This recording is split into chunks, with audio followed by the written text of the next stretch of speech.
হুম, তুমি মরে স্বর্গে এসেছো বেটা। হ্যাঁ, তুই এখন স্বর্গে আছিস আর আমি যমরাজ।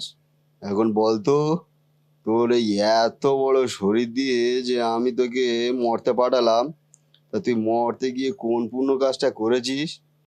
আমি আর কি পুণ্য করব? আমার নিজে থেকে কিছু করার ক্ষমতা আছে নাকি হুজুর? সে কি, কি বলছিস তুই? তোর এই এত বড় শরীর, চার চারটে পা দিয়ে আমি তোকে পাঠালাম, আর তুই বলছিস তোর নিজের কোনো কিছু করার ক্ষমতা নেই? আপনি আমাকে এত বড় শরীর দিয়ে পাঠিয়েছেন ঠিকই, কিন্তু আপনি আমাকে মানুষের হাতে বন্দি করে রেখেছেন হুজুর। আপনি তো ওই লেজ কাটা মানুষদের চেনেন না? ওদের ইচ্ছে মতোই আমাদেরকে ব্যবহার করে। ওই লেজ কাটা মানুষের কাছে